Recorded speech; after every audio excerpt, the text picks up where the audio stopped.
ma doonaysaa inaad kelidaada gadatid, wadnaha gadatid, beerka lagaala baxo, xubnaha jirkaaga oo dhan lagaala baxo, uur lagugu abuurto oo aad dhashid 9 bilood kadibna cunugaaga lagaa qaato? ma doonaysaa inaad xubnaha jirkaaga oo dhan ku bedelatid lacag? jawaabta haddii haa tahay videogan dhammaystiro haddii ilaahay yiraahdo. waa sheekadiina dhex martay aniga iyo ugaarsatada ka jirta Soomaaliya oo dhan oo doonayaan in ay kaliyaha, beerka, wadnaha iyo weliba xubnaha taranka, welibana gabdhaha u dhaxaysa da-doodu 15 ilaa 35 sano ku abuurtaan ilmo 9 bilood kadib markay cunuga dhalaana cunuga laga qaato, iyagana badweynta lagu daro. waa sheekadiina dhex martay overka noocaas iyo businesskaasi wuxuu ka jiraa Soomaaliya. waxaan rabaa inaan videoga inaan kusoo koobo sheekadani waxa ay tahay salka waxay ku hayso. qof walba oo videoga soo gaaro waxaan rajeynayaa inuu sii share gareeyo si Soomaali kale aan loo dagin oo dhibaatadan oo kale aan loogu samaynin. videogan dhammaystiro, sina share garee, sina gaarsii walaalaha kale si aan uga digno dadka doonaya inay xubnaha jirka gataan, gabdhaheena iyo wiilasheena yararna ay ka ganacsadaan. hadda bilaabanaysaa. ma doonaysaa inaad kelidaada gadatid, wadnaha gadatid, beerka lagaala baxo, xubnaha jirkaaga oo dhan lagaala baxo, uur lagugu abuurto oo aad dhashid 9 bilood kadibna cunugaaga lagaa qaato? ma doonaysaa inaad xubnaha jirkaaga oo dhan ku bedelatid lacag? jawaabta haddii haa tahay videogan dhammaystiro haddii ilaahay yiraahdo. waa sheekadiina dhex martay aniga iyo ugaarsatada ka jirta Soomaaliya oo dhan oo doonayaan in ay kaliyaha, beerka, wadnaha iyo weliba xubnaha taranka, welibana gabdhaha u dhaxaysa da-doodu 15 ilaa 35 sano ku abuurtaan ilmo 9 bilood kadib markay cunuga dhalaana cunuga laga qaato, iyagana badweynta lagu daro. waa sheekadiina dhex martay overka noocaas iyo businesskaasi wuxuu ka jiraa Soomaaliya.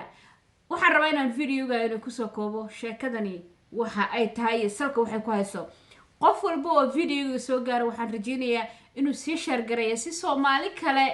aan loo dagin oo dhibaatadan oo kale aan loogu samaynin. videogan dhammaystiro, sina share garee, sina gaarsii walaalaha kale si aan uga digno dadka doonaya inay xubnaha jirka gataan, gabdhaheena iyo wiilasheena yararna ay ka ganacsadaan. hadda bilaabanaysaa. waa November 29 2019. waa jimcihii la soo dhaafay hadda 29kii bishii 11 ee sanadkan hadda aan dhammaanin gabagabada ah. subax hore aroor ayay ahayd, subax jimco ah. salaada subax ayaan usoo kacay waqti hore. anigoo isku diyaarinaya salaadii waxaa aad ii wareeriyay telephone layga soo wacayo Snapchat call ayaa laygu soo wacay.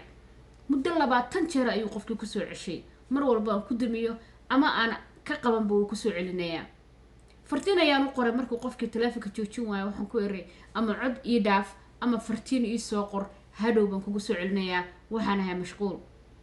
daqiiqad kama soo waraagin markuu uu qofkii ii soo qoray qoraalka halkan inay ka muuqda. waana sida uu qoraalkiisa ku bilaabay.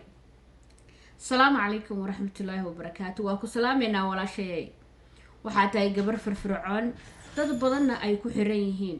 runtii waxaa tahay qof wax badan qaban kartaa, bulshadana waxyaabo badan u gudbin kartaa. waxaan kuu haynaa fursad ganacsi oo aad iyo aad u fiican aad ku samayn kartid lacag badan adoo gurigaaga jooga. waxaanu kaa rabnaa maadaama dad badan ay kugu xiran yihiin in aad fursadahan ka faa'iideysatid. waxaanu deegaamo iyo xurumo ku leenahay Afrika, qaasatan Soomaaliya. waxaanu doonaynaa inaan kugu casino ganacsigan. fursadana adiga ayaan ku garanay. walaashayna la soo xiriir halkan fartiin noogu soo dhaaf. inta aynu iska baranaynana qoraalkeena ama fariimaha ina dhexmara qofna hala wadaagin. waa qoraalka ay ii soo qortay gabar ayay ahayd. kadib waxaan ku iri waan ku soo dhaweynayaa fursada ganacsi ii heshadna waan ka qayb qaadanayaa. soo dhawow walaashay. tell me more. ii sheeg ganacsigaaga iyo waxa uu yahay. anigu laftigaygu waa ganacsadaa. yaa diidaya fursad ganacsi. oo kaftana ayaan u qoray sheeko dheer ayaana dhex martay codadkeeda ayaa ana maqashiin doonaa iyo iyada oo hadlaysa oo ganacsigeeda ii sharaxaysa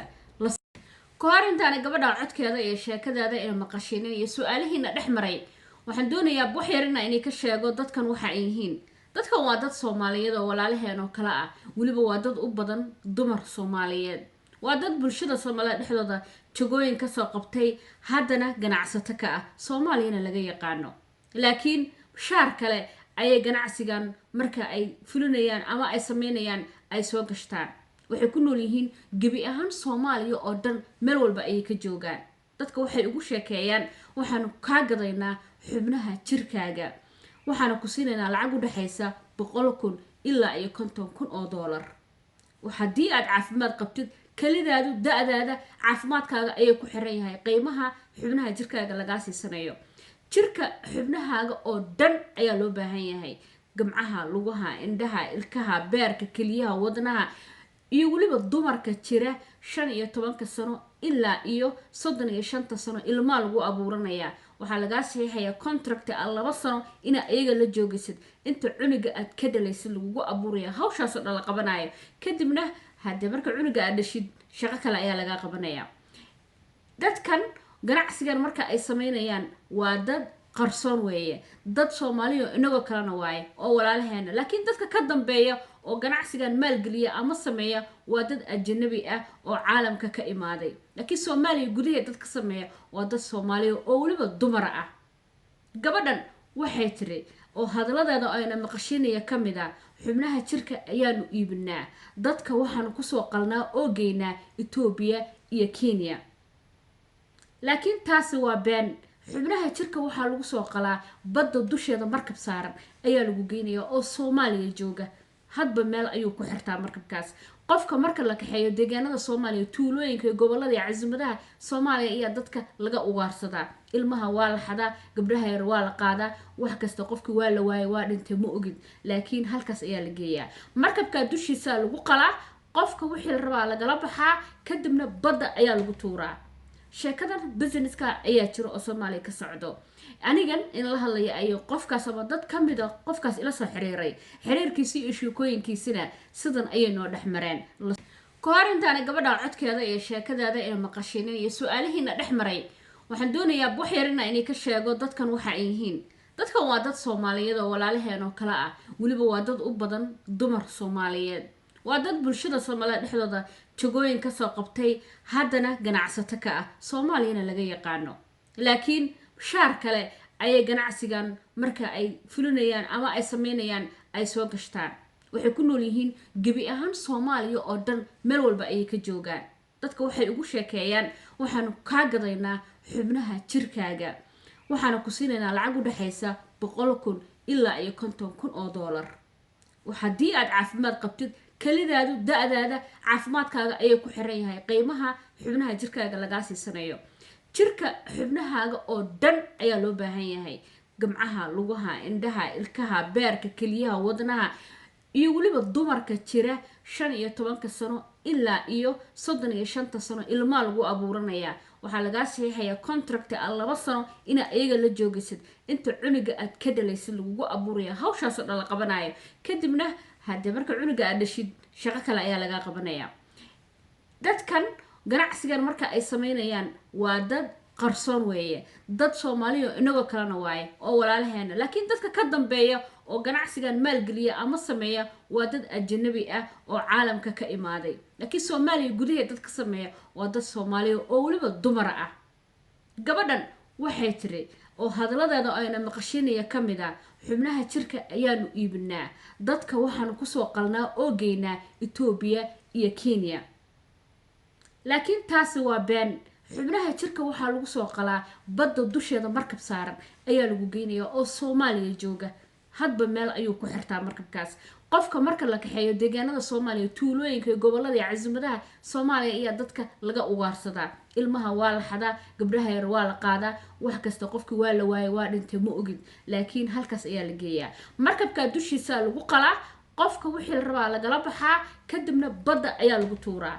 sheekadan businesska ayaa jiro oo Soomaaliya ka socdo anigan in la hadlayo ayo qofkaas ama dad kamid ah qofkaas ila soo xiriiray xiriirkiisa iyo sheekooyinkiisina sidan ayay noo dhaxmareen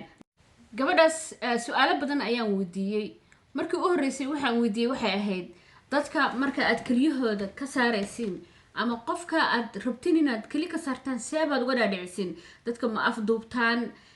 dadka ma maxaad sunnaad siisaan oo qofka miyir doorisiin sidee baad uga dhaadhicisaan in qof kalidiisu uu ogaado inuu xubnihiisa gatood ka haysataan oo waxa ku soo sameysaan waxay iigu jawaabtay sidan dhageysta wacan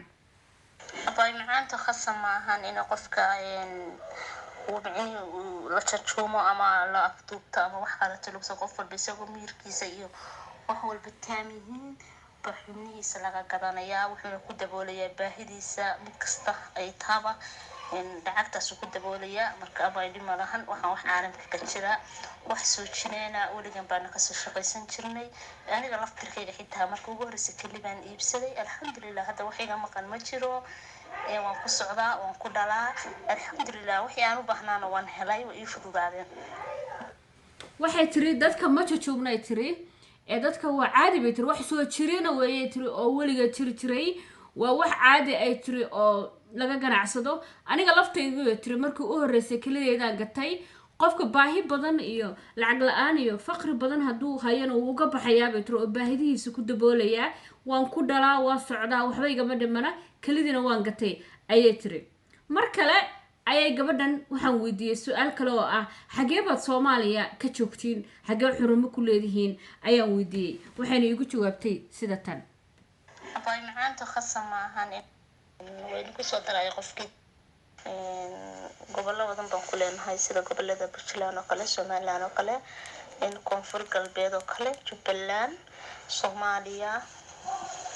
waxaan ka wada alaashan Soomaaliya ka wada federaalka oo kale meelo badan baan ku leenahay dibay baan ku leenahay waxaan ku leenahay adoo caalamka oo dhan waan ku leenahay sida Ethiopia meelaha noogu dhow oo waxyaalaha mataqaan qaliimada adag noogu fududaadaan waa Ethiopia ilaa Nairobi oo kale soo dhaqaatiina caalamka waxa jooga khatar ah iyagoo kale badan operationada waa lagu galaa mataqaan laga yaabo in Soomaaliya dib ku tahay ama dadka ku ogaadaan oo kale meelo badan waa yaabaayo laakiin ani markii ugu horeysay waxaan ka soo bilaabay Jarmalka si fiican baa uma qashana u maleynaya waxay tiri gabadhan waxaan xurumo ku leenahay tiri Puntland Soomaaliya oo dhan bay tiri Somaliland Jubbaland koonfur galbeed Muqdisho centralka ah meelo badan oo xurumo ku leenahay dadka meelaha noogu dhow oo ku soo qalnana bay tiri waa Ethiopia iyo Kenya bay tiri aniguna markii ugu horeysay shaqada waxaan ka soo bilaabay tiri Jarmalka waa kaas ahade su'aalo badan ayaa gabadhana dhex maray oo aad u fara badan wax kasta waan weydiiyay marka waxaan rabaa inaan uga digo ummadda Soomaaliyeed ee video-gan gaari doono hadii ilaahay ma dhageysatidna waxaan ka codsanayaa inaad share gareysid in waxabahan oo kale la isaga digo in lagugu dhaho baahi baa ku haysa maanta faqri baa tahay waxba ma haysatid gaaja ku haysa si aad faqriga iyo dhibaatada uga baxdid xubnaha jirkaaga gado lacag aan ku siino garanti ma ahan baahi kuma geyn karto inaad jirkaaga gadatid ha ku dhiiranin maxaa yeelay qasab ma aha Ethiopia iyo Soomaaliya mid dadka lama geeyo Kenya dadka badda markab dushiisa saaran ayaa lagu qalaa xubnaha ee jirka laga la baxaa kadibna baddaas ayaa lagu darayaa haddii xitaa dhaqaatiir ku qasho oo Ethiopia iyo Soomaaliya Kenya ma kasta lagu soo qolayo Jarmalkaba mar walba meedkaagii waa la tuuraya qashinka lagu daraa biyaha la raacinaya qof kasta oo Soomaaliyeed video-gan gaaro waxaan ka codsanayaa inuu soo share gareeyo waxyaabaha noocan oo kalena isaga digno haddii social media laga la soo xiriiro oo lagu yiraahdo waxaan dad noocaas ganacsi baan ku haynaa fursad ganacsi maalgelin baan ku siinayna dadka gaarsii warkeena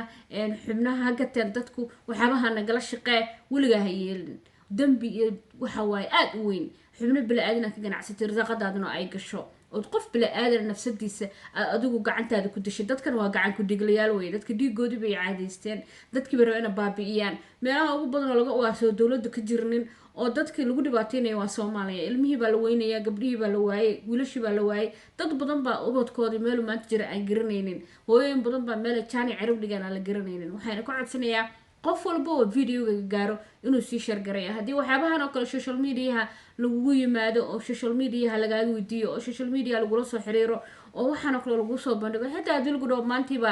joogaago dahaba $1 million lagu siinaya waxaan oo kale ha qaadaneen waa wax aad u xun weeyaan waana wax wadankeena baabiyo ummadda Soomaaliyeed kuwa ku jirana Ilaahay subxaanahu wa ta'aala ha ka soo hanuuniyo kuwa ku jirana Ilaahay subxaanahu wa ta'aala ha ka saaro wax caadi ayay kaaga dhigayaan waa caadi wax soo jiri jiray adduunka dhan bay ka jirtaa anaa sameeyay anaga sameeynay dad badan baa sameeyay been weeyaan maalinka lagu kaxaysto oo lagu qaato sida rabaa laga yeeliyaa naftaada dambe iyo adigan laguma arkaayo xubnahaagana waa la baxayaa inta un bay doonayaan Ilaahay subxaanahu wa ta'aala kuwa dadka ha ka qabto annagana ha naga qabto videoga ee rabeyna in la wadaago ummadda Soomaaliyeed aan la wadaago waxaan waxa la iga sheekeeyo maaha waa aniga dadka ila xiriireen kadib markaan isdee dhibaato badan dhex martay su'aalo badan weydiin anigana waa lay bloogay awalba Snapchat ka wada hadalnay way diideynay WhatsApp la xiriirto way diideynay telefoon isii meel aan kula soo xiriiro waayo su'aalahayga ayaa iyadana waxay galiyeen shaki iyo tuhun ah maxay waxaan rabtaa inuu ogaato waayo waxa soo dhan ina shaki ay dareentay aniga qof waxaan ay kullo wixii qarsan karin hadana qof isla markiiba fahmi karta meesha dhibku ka jiro ayaan alxamdulillah ilaaha aqli maskaxuna siiyaan wax ku kala garano isla markaas uu isaka xirtay wax kasta inay u ogolaatana way diiday laakiin social media ay ka dhex qaraabtaan oo qodadka ay la xiriiraan waliba waxay kugu dayayaan inay wax walba ka raadiceen wax caadi ah kaaga dhigaan lacago iyo maal adduun ku jeclaysiiyaan alla iska ilaalisho hadii Ilaahay yiraahdo videoga sii share gareey gaarsiin walaalaha kala Soomaaliyeed aad baad ugu mahadsantahay daawashadaada assalaamu calaykum waraxmatullaahi wabarakaatuh